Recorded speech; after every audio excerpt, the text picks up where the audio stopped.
In this problem, they have given us a vector. Vector A is rho cos phi plus into A rho plus sin phi into A phi. And you are asked to calculate the line integral of that vector around a closed path. So in such problems, if it's similar to the last video when we calculated the value using divergence theorem, here when you are asked to calculate the line integral, it's a better method by applying Stokes theorem. Stokes theorem means line integral of A dot dl is equal to surface integral of curl A dot ds. So this is Stokes theorem, right? So Stokes theorem, if you are asked to calculate the line integral of a vector, line integral of A dot dl, that is equal to surface integral of curl A dot ds. So if you are simply asked to calculate the, say, if you are asked to calculate this, you can apply Stokes theorem and will get the result. But if you are asked like this, you have to go for both methods. Same as the last case when we were asked to calculate the flux using two methods, by applying divergence theorem or by direct method.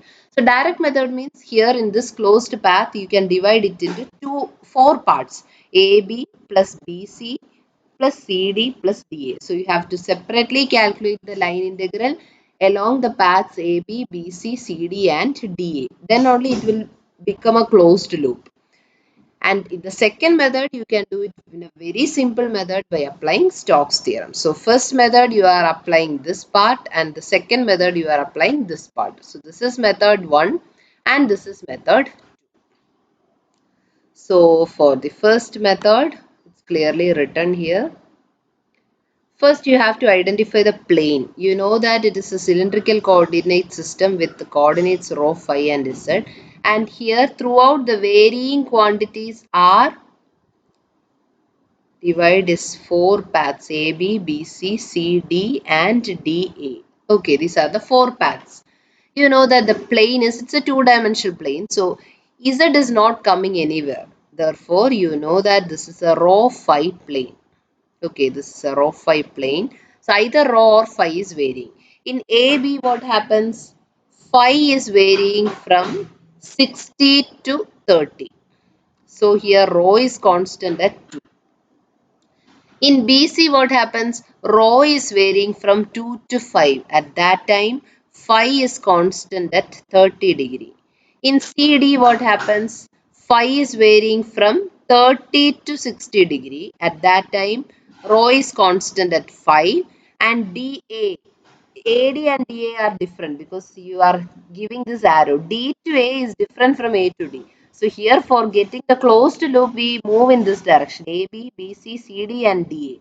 So DA means rho is varying from 5 to 2 with phi varying from phi, the angle is constant at 60 degree. So this is the first thing you should identify. Then you can apply the line integral directly. So for finding the line integral of A dot dl around this closed path, we have four sections, say A to B, then B to C, then C to D and D to E. So first integrating from A to B, you know that for A phi is 60, for B phi is 30. So phi is varying from 60 to 30 and at both these points radius is fixed, that is rho is equal to 2. So rho will be a constant value, that will be 2. So what will be the differential length or DL? DL will be only varying thing. Basically, this is a rho phi plane. So there is no change in Z. And in rho phi plane itself, rho is constant at 2.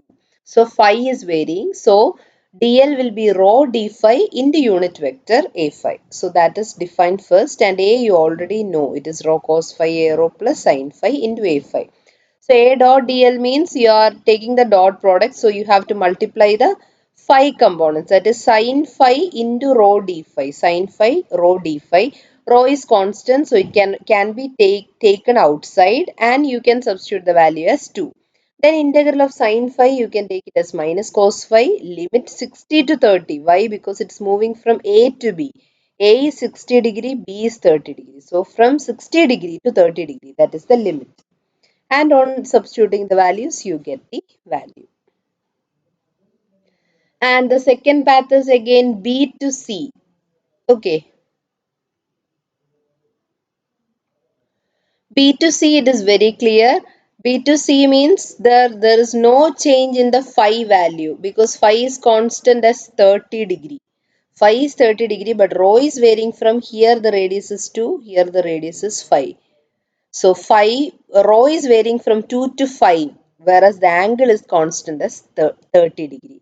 So dl will be d rho into unit vector a rho. So multiplying the vector, the rho components we are multiplying. So again vectors rho cos phi into a rho. So rho cos phi into d rho. Again cos phi is taken outside and phi is constant at 30 degree. You are substituting cos 30.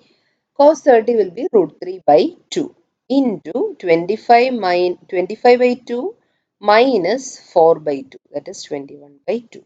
So again B to C is obtained. Now two more sections remaining, C to D and D to A. Now you can do the rest of it by yourself. C to D means rho is constant at 5 and phi is varying from 30 to 60 degrees. So DL will be rho d phi into a phi, and you have to get a dot dl you have to multiply the phi components. In d to a you know that phi is constant at 60 degree and rho is varying from 5 to 2. So dl will be d rho into a rho. So for getting a dot dl you have to multiply the rho components. So the same way to get c to d rho is constant at 5 and angle phi is varying from 30 to 60 degree. Integrate, you get this value. And for the fourth section, it is D to A. Again, D to A means rho varying from 5 to 2 and angle is constant at 60 degrees. And to get the line integral of A dot dl, you have to multiply these values. That is the four answers. On adding all the four values, you get 4.941.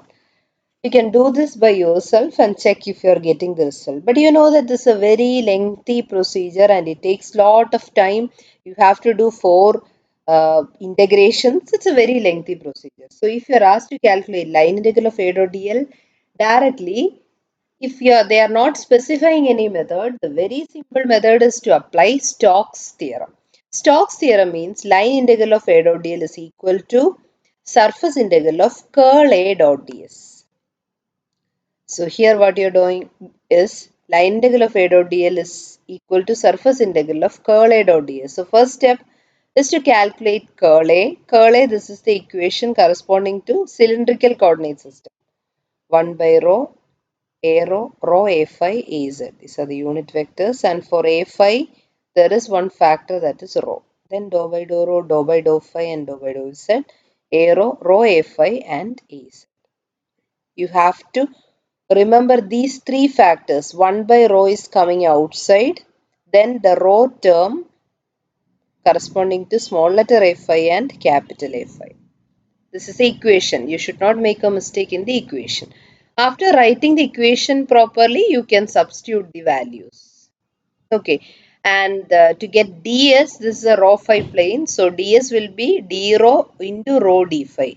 That is rho d phi, and plane is rho phi. So the unit vector will be perpendicular to the area. That is, it will be az. So you defined ds and you know the equation for curl A. Now you directly substitute in curl A and you will get the value. And rho is varying from 2 to 5 and phi is varying from 30 to 60 when you take the surface integral. In both cases, you get the value as 4.941. So from this problem and the last problem we discussed about divergence theorem, it's very clear that for calculating a flux, it's much easier to apply divergence theorem to calculate the flux. Instead of calculating the surface integral separately and adding up, it is very simple to apply divergence theorem and get the answer by taking one volume integral. Similarly, in Stokes theorem, instead of taking multiple line integrals and adding the value, it is easier to use or apply Stokes theorem and take the surface integral.